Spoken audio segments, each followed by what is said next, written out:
How are you? It's nice to meet you.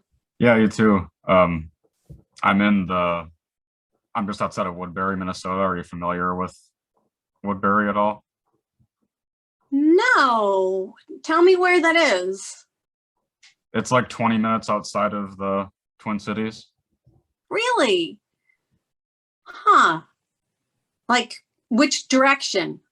going towards Wisconsin. Oh gosh. I remember there was two rivers that meet and it was always so fun to go swimming like right by the border of Wisconsin. That's the St. Croix. Yes. Yeah. It was so fun to swim there. I've missed that. I know so many people are afraid of lakes. Oh, yeah. People won't swim in lakes and rivers. It's so weird. That's actually where I wanted to start, was just asking what your, or like what it was like to go to high school in the area here back then. High school. Well, it was kind of a weird time because let's see. I think I started high school in like 1970, whatever, four. I have a really bad memory, but I went to they had all these different programs because they were trying to, bus white people into they were trying to make diversity happen. So they were trying to bus, encourage people to go to schools, white people to go to schools that were mostly black. And so they had so many different programs. So I went to Marshall U, which doesn't exist anymore, in Dinkytown, because they had a special program, like an urban arts program. Yep. So that's where I went to junior high. And, it was pretty easy to work the system, as long as you did your work. I went to there was like an open school inside of Marshall U. So we did like packets. So I managed to skip 8th grade. On 7th grade, I did just like all the math and all the science. I did these packets. I just had to do them. And so I managed to skip a grade because I was a dancer in I was studying at the Minnesota Dance Theater, which I think still exists. Yes, it does. Yep. Lisa Holtman runs it. So I was like super obsessed with being a dancer. So I just really wanted to get through school fast so I could, try to become a professional dancer. So I just kind of like talked my way through 8th grade. So I moved to St. Paul and I went to this Paul Open School, which I think might still exist as well. And I talked my way out of 12th grade there. So I graduated 2 days before I turned 16. Oh, Uh, okay. but I also had to go to school at Highland. I had to take algebra and trigonometry at a different school. Highland Park. Yep, that's right. I had to bus to Highland Park. I was like this weirdo girl, hippie girl in Highland Park. But I had a great time going to school in Dinkytown. We had a lot of fun. There was a beautiful bakery there, and we would go and get fresh bread, and then we would get some ham, and we'd make little sandwiches and sit in the University of Minnesota and name the trees. Like we had a good time. It was a really, really, I think those kind of educations are kind of cool if the kids are up to it, a more Right. of an open curriculum. I mean, I still had amazingly high SATs, but I kind of could like write my own courses. And I really think for the right kind of kid, that kind of curriculum is excellent. Even though I'm not the greatest writer or speaker, which Mhm. I really think you get that from college and super long education. But then I graduated and I was a professional dancer in the Minnesota Dance Theater. So that was, what I wanted, and I think it's really important for kids, to have something that they really want to do, something they really care about, because that keeps you out of a lot of trouble. Right. And how often do you come back up here? Oh my gosh, look at right here. I have to show you this. It's just sitting here by accident. My boyfriend in the St. Paul Open School, my first real boyfriend, his name was Leif Bjornson, and he made this beautiful glass, and I just have it sitting here. Oh, He's wow. in Wisconsin. He's got some kind of pottery company, but look at how beautiful. He was only like 17 and he made this thing. Anyway, it's just sitting. That's just beside. What were you saying? I'm sorry. Oh, how often do you come back up here? Not as often as I'd like. Because I don't have any family there. I have a few still. I have a friend. I have friends that are still dancers, and I don't have any family except for, my grandmas and grandpa are buried there. But I every once in a while, somebody will need someone famous to come and do a fundraiser. So that's how I go. Like I did one for Northrop. That's crazy because Northrop is the first place I ever danced. And so when we did the Nutcracker there, and it was so big, and they've made it so small now. It's such a weird thing. They made a box inside of a theater. It's cool, but it's startling to me having, grown up in that place. Yep. But yeah, I'll do for the children's theater, because that's where I did my first play and my first lead in a play. I did I did The Little Mermaid, the first production of their Little Mermaid, which was amazing, and Madeline and the Gypsies when I was 12. So I did a fundraiser for them. So every once in a while, I did a fundraiser for anyway, I can't even remember. But I also have done one movie there, and some commercials. Okay. But I wish I could go more. Like I really love Minneapolis. I really love Minnesota. And it's obviously it's home. Yep. So I was just telling my daughter, I was like, I'm just like a fish, because I grew up right by Lake Calhoun. Even though we were really poor, we had a really nice house right by Lake Calhoun. It's times are so different now with housing, but I just every day, all summer long, I was at Lake Calhoun, 32nd Street Beach, and so I was like a fish. And my daughter was like, "Yeah, I know, Mom. I was there. You brought me there. You showed me." I was like, "Yeah, this is where I grew up, Lake Calhoun." So I did a little bit further ahead, after you moved to New York and everything. I know I did notice that nobody has really ever asked you what the story was of the murder mystery video game that you got. Yeah, that was like maybe my first or second job. Yeah, it was really cool. It was like a interactive laser disc game. Yep. So but it was a peculiar acting challenge, because the way they did it was they would take the sound out. You would be doing a scene, and you could either drop the sound out and someone would do narration over it.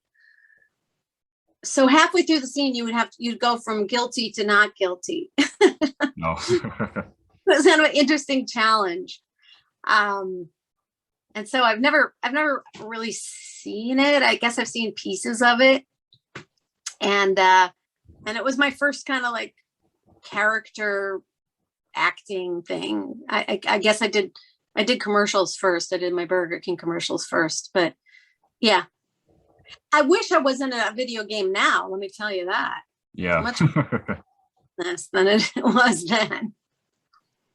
So do you remember specifically what your first job to get into SAG would have been? Yes, it was a Burger King commercial. Yep. And, I remember vividly that, my manager just made up a fake resume for me and said I was in SAG. And I got there to shoot the commercial and they were like, "You're not in SAG." And he, of course, wasn't there. And I was like 20 years old. And I was like, "Yeah." And they were like, "Oh my God, we have to Taft-Hartley her." They made this really big deal about it. And so it was a little bit weird and humiliating, but I mean, it was a huge commercial. Yeah. The huge like casting process. So there was no way they were going to just like go, "You got to leave." So like they paid the extra $1,000 to Taft-Hartley me. So. Oh, wow. But that was I remember very vividly. That was weird. And so, with the transition from Jaws 3D into All the Right Moves, was it true that you and Tom had to go undercover back to like high schools? Yes, it's true. And we went to 2 different high schools. It's hard to believe that Johnstown, Pennsylvania has 2 high schools, but we went to 2 different high schools. And it was like, I think I still have nightmares about it. Like, imagine having to go back to high school. I mean, I was only 21, but I'd already been out of high school for 5 years. So, and also in a small town. I mean, just sitting through a class that you knew you didn't really have to, do. It was really it was a stupid producerial thing to do. And of course, Tom was famous enough to get busted fast. So I had to stay in there longer than he did. But, and I think I got busted smoking cigarettes, and there was like 1 or 2 teachers who were in on it, or the principal was in on it. And they like sent me to the principal's office for getting caught smoking a cigarette. And the guy was like, "Oh, Leah, just don't do that." So it was a very situation, but that definitely happened. Okay, that's cool. And is there any kind of funny story related to the fake prom pictures that you guys took? No. It's just funny because when they did the publicity pictures, they put so much makeup on me. It was such a bizarre thing. They made me super glamorous, and the movie wasn't like that. It was kind of like a dumb thing to do.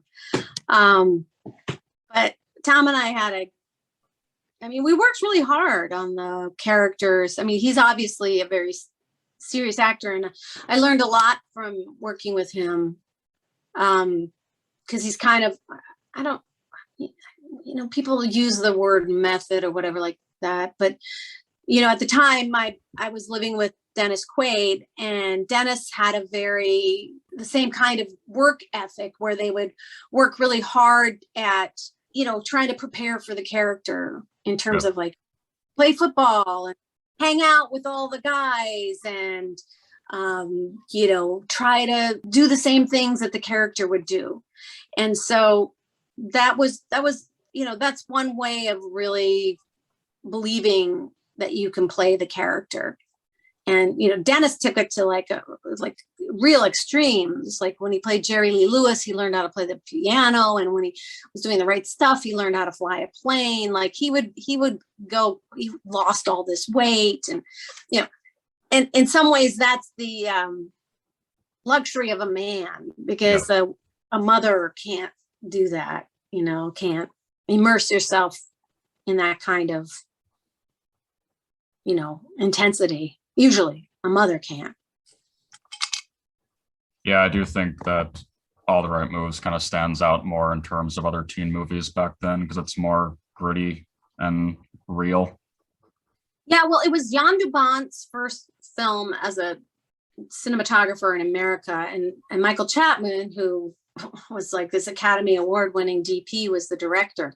Yeah. So in terms of, but I remember they got in really bad trouble. The studio called them because they were shooting it so realistically that the studio called them and they said, "We've seen this girl. We've seen Leah Thompson. She's 20 years old. She's very pretty. Like, what are you doing to her? You got to make her look better."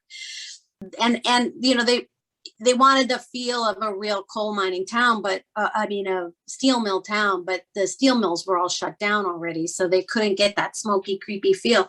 So when it was pretty out, we'd have to go to cover sets, which Oh, usually yeah. you have to go to a cover set, but they needed it to be ugly. And so they were trying, I think, with the film to make it look as ugly as possible. And what was also really interesting about that movie is that Lucille Ball was one of the producers, and they yeah. had to hide that because it was R-rated. And moving on to the wildlife, I know that people don't seem to ask you a whole lot about that either. Was your experience on that like totally positive? Yeah, we had a great time. It was fun. Both with Michael Chapman and Art Linson, who was the director of the wildlife. They weren't really, directors. So, Yeah. it was hard being a young actor, because I remember, unfortunately, the business of a woman actress is a lot about crying. Like, that's your kind of litmus test, if you can cry on, it's all about crying. Can you produce tears, and can you cry? So I remember in the wildlife, there was a scene I was supposed to cry, and Art Linson, it was literally the only time in my 40 years of crying on screen that I couldn't cry, because Art Linson was screaming at me, cry, cry.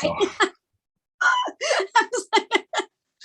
I never did it. I never got it. Oh. And it's a dumb thing about being an actress. Like, you can make people cry without crying, but it's really how people kind of judge you if you're good or not. And I did 5 years of Switched at Birth, and we cried every week. It was always a great cry off.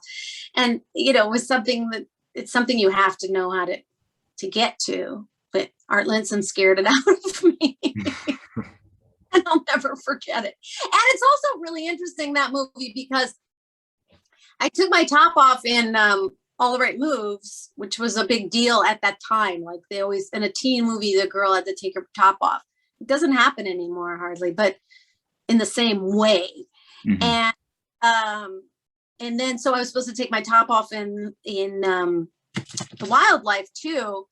And the scene was really stupid. It was Hart Bachner takes me back and makes me touch his gun, and then, which was kind of funny. And then he's a cop, and it's like funny scene or not funny. Now it will be totally not cool. Cop seducing this 17-year-old girl in a donut shop. So it was like, really, and then it was like her breasts pop out as the donuts pop out, and I was like, and I was like, Hart, who actually was my neighbor, poor neighbor, at the time, and I said, Hart, like, dude, what are we gonna do? Like, if you're gonna do a love scene, it should be something. So I said, let's make it really sexy. So we did, and it was really sexy. And I was I was like, I'm not going to do a stupid, my boobs are a joke scene. Like, if it's a love scene, it should either be about the characters, it should be something. Anyway, so we made it really sexy.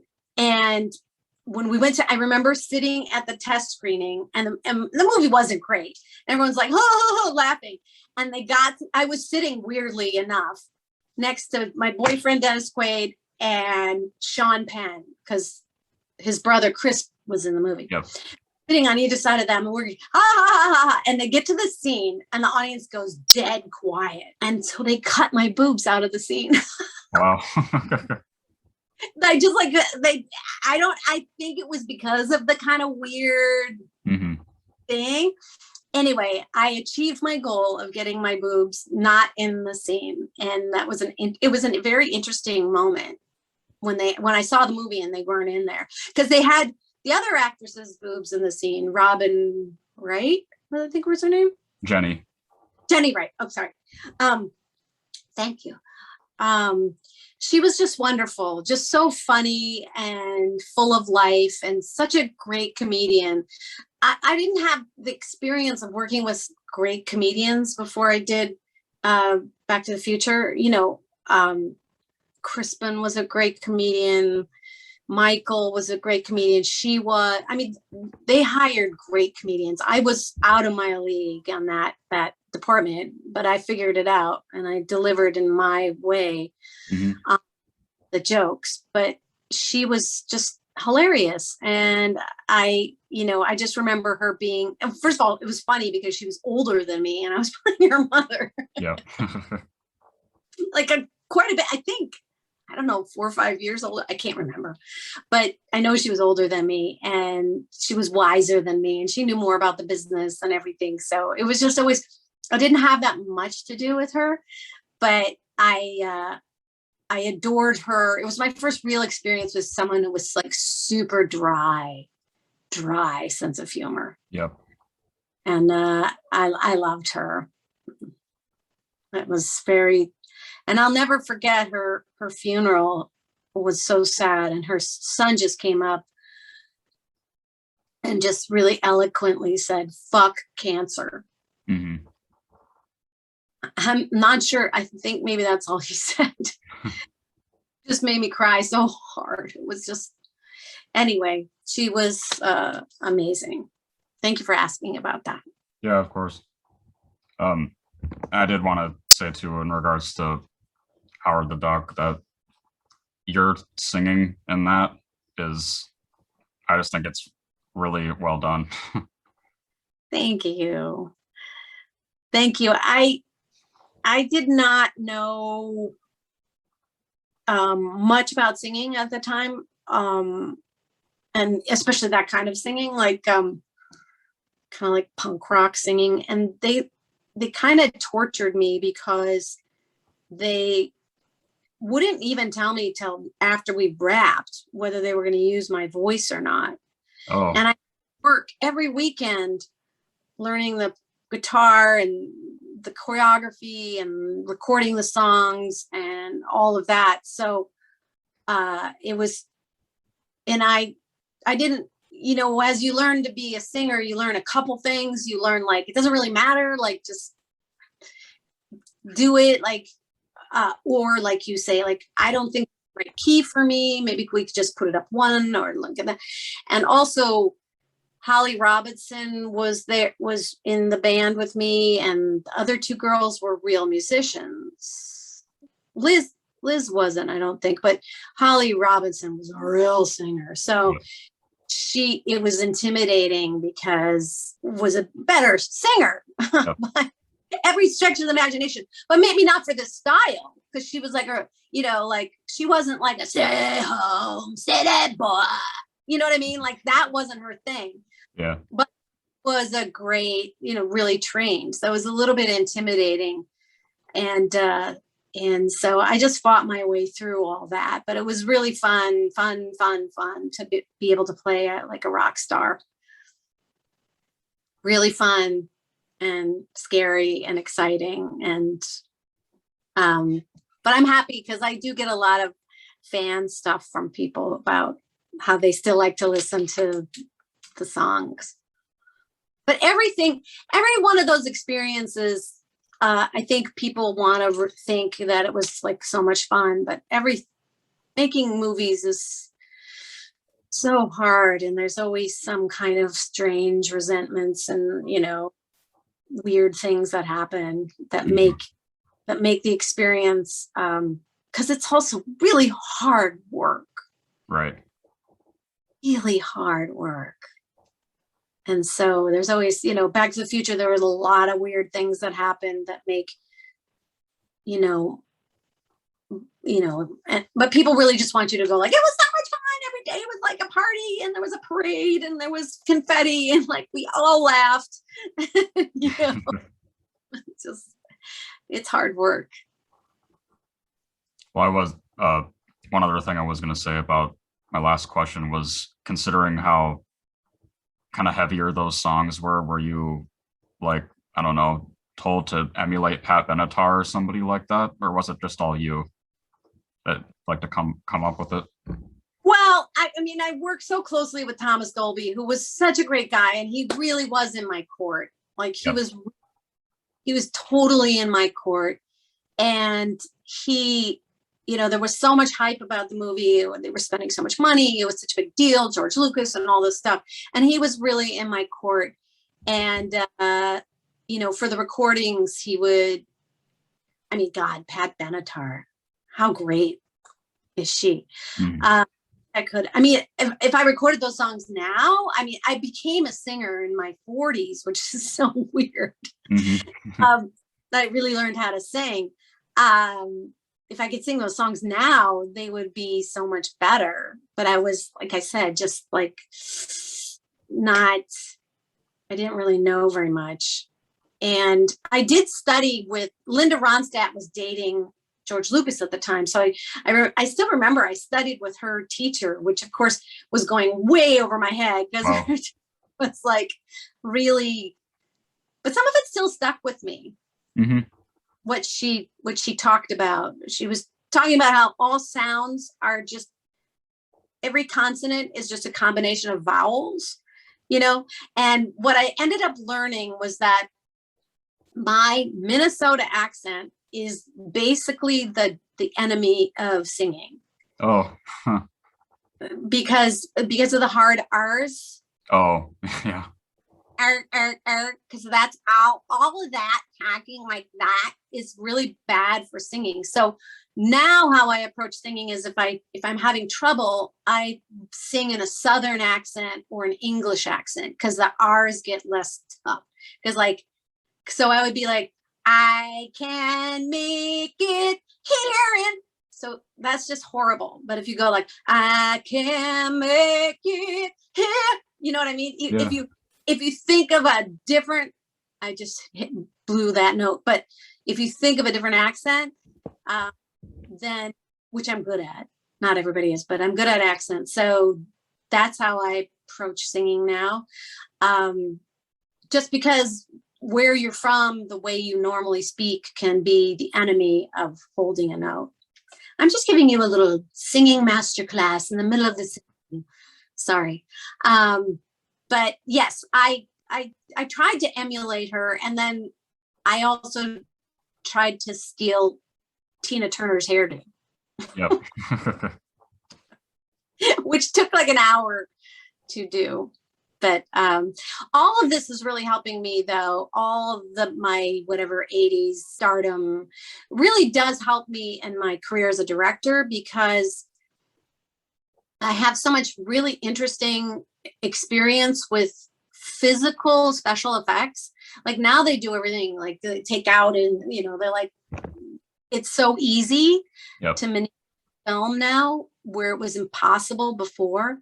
And so when I'm doing these big special effects things, I just directed Star Trek and a couple of Star Treks, and I do this show Stargirl. And even when I do the Goldbergs or in any show which oddly the Goldbergs and this other show Schooled I did, there was a lot of kind of weird special effects things. Like I had to recreate the Take On Me video.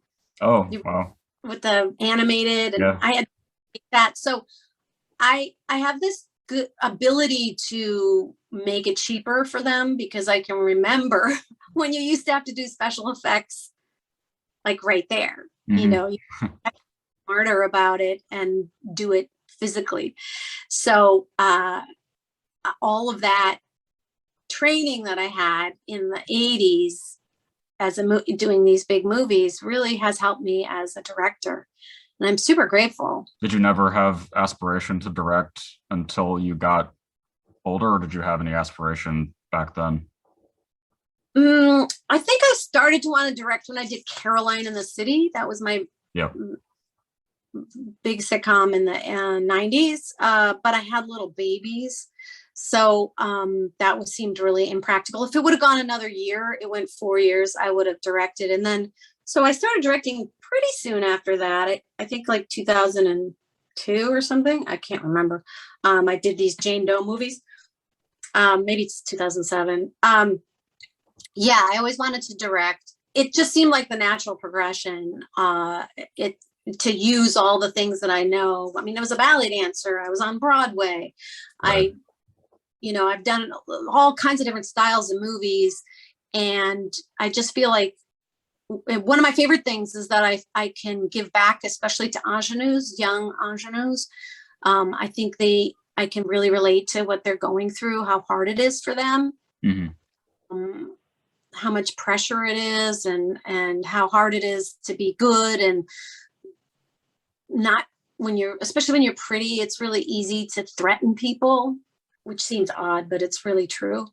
And so I think that I really love being able to impart the wisdom and the compassion that I have for ingenues, because I was one, and that makes me feel really good, because I think if you don't teach or kind of give back, or if you don't become generous as you get older, you become bitter. I don't want to be. It's not a good look. I'm super grateful, and I've had a great life and career, so I really enjoy directing. I kind of miss acting, though. I really do hope I get a good part soon. I mean, I've done a lot of movies that ended up in, like in the competition at Sundance right before COVID. I had one called Dinner in America, which you would love. It's so good. I don't know where it is. For some reason, it didn't get out into the world, and it was in the competition at Sundance. So good. The actors, Emily Skaggs is so good. And then I just had a movie at Tribeca. So that sold. So I do little parts that seem to be getting into good festivals and stuff. But like, tell someone to give me a good part. Yeah, one of the final questions I had too about Some Kind of Wonderful was, did you have like a consistent camaraderie with Eric Stoltz, considering how often you guys had worked together? Yeah, I really love Eric. He's great. He's an odd duck, which, got him into a little bit of trouble. But yeah, I did The Wildlife with him. He was in Back to the Future and was replaced by Michael Fox. And then after that, I did something wonderful. And he was just a strange, he did a couple things that would just really rub people the wrong way. And but he was a lovely actor, and such a amazing looking guy. But it was also really difficult for him. I always felt like it was really difficult for him, because they would hire him and he was like a bright redhead, and they would try to get rid of that. And that was like a strange feeling for a young man, to have them dye his hair and try to get rid of his freckles and put all this makeup on him and eyeliner. They did that to him on Back to the Future, and they did that to him on Some Kind of Wonderful. And I think that just was like, that's such a weird thing. Like, just leave him a redhead. So I really adored him, and he's a great guy. And I'm so sorry for all the times that I've had to talk about him getting fired from Back to the Future. Because I'm sure I've said something that's hurt his feelings, but I saw him at a film festival and he didn't seem too mad at me. So that was good. Yeah. And was it like way more enjoyable for you to step into a kind of bad girl role? In that part? Yeah. No, I didn't really feel like she was a bad girl. I mean, I got to kind of play a bad girl in the Beverly Hillbillies. That was fun. That was like ridiculous and fun and insane. And that was, I think I'd play a great bad guy. Honestly, like a real good bad guy. Because you'd never expect it. But I also get to play like a really tragic drug addict freak hooker when I did on Broadway when I did Cabaret. Yep. So that was really fun to play someone that messed up, because I'm so normal. How did the idea come about for the Total Switch show? The Total Switch show was, I think, Zoe's idea. Gavin Pallone and my daughter Zoe kind of came up with this idea and demented concept. And And then I guess Team Coco and Audible jumped on board, and it was really fun because my daughter Maddie was one of the writers on it as well. And so she, it was fun to try to figure out what she wrote, because she'd already written my feature, The Year of Spectacular Man, which I believe is still on Hulu.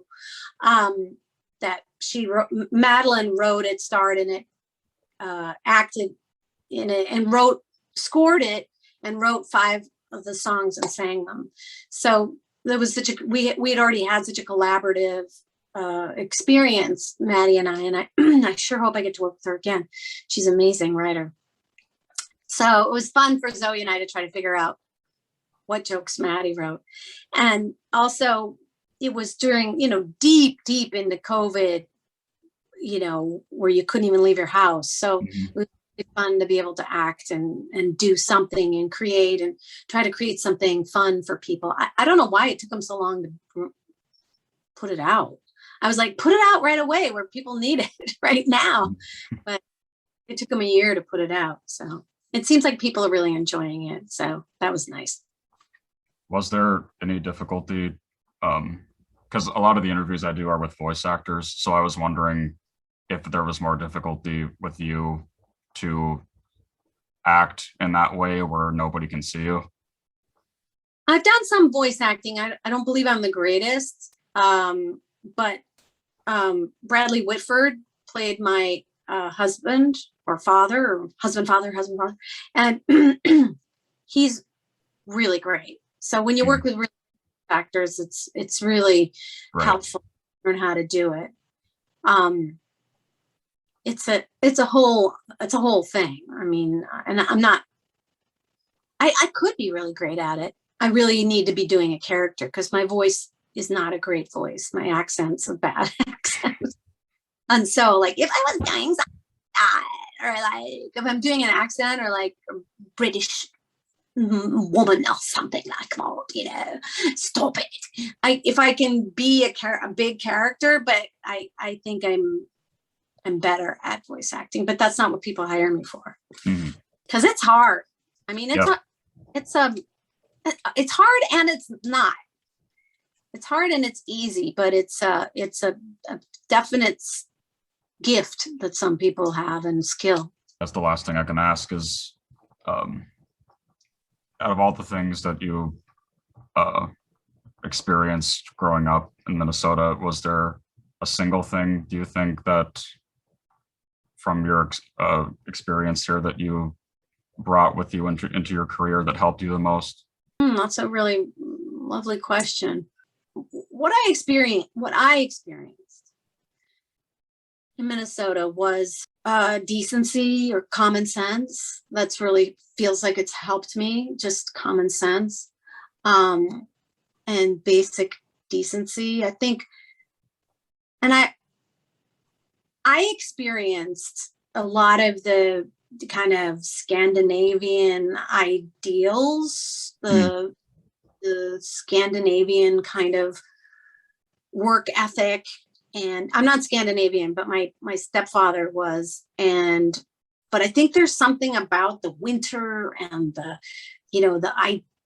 kind of help each other, be decent, be kind, be a good neighbor, don't waste, take care of the earth. Working people are important. Those kind of, I don't know how to explain it, but maybe you understand what I'm talking about. Yeah. I've been a big, I stand up for working people. I think people deserve a living wage. I believe that the person doing a lowly job is as important as a person doing a high job. Like I think it's like a little socialist that I got from the Scandinavian kind of thought of there's not, we're all equal and we're all in it together. So I think that's how I put it best, that I feel like I got from growing up in Minnesota at the time, 70s. Yep. And with all the plays that you did at the Guthrie and similar places like that, was there anything that that you took with you that helped you to become or that you like remembered to help you become a better actress? Well, I never did a play at the Guthrie, but my first kiss was in the group men's dressing room at the old Guthrie. Oh, But I did do plays at the Children's Theater, but mostly my education was at the Minnesota Dance Theater, and that was all really about how important art is, and how important it is, and I really got that from COVID and all of that. right. Like when you're down, or when you're trapped, when you're sad, the ability to to connect with some art, to either make you forget or uplift you, or to work out your sadness or whatever it is. I all of a sudden realized how important my job has been for my whole life. And that's the way it was at the Minnesota Dance Theater. Like Lois Holton was like insane. Like she was just like, art is everything. Like this ballet is all, So, and it seemed a little ridiculous to me. And it's interesting that it took the quarantine to make me realize how right she was. It is very important what we do. Mm-hmm. And writing, and it's very, very important. Without it, like the world would be a complete mess. Right. Because you can literally walk a mile in another person's shoes, just listening to a song or reading a book or watching a movie. And that's really important. So thank you so much for talking to me. I hope I got you what you needed, and thank you. Yeah, I'm glad that we finally got to do this, and I got to like try to ask you some things that aren't brought up as much. Or Well, you're lovely. I hope you have a lot of luck and success. thank you. Take good care. Yeah, you too. Thank you. Bye.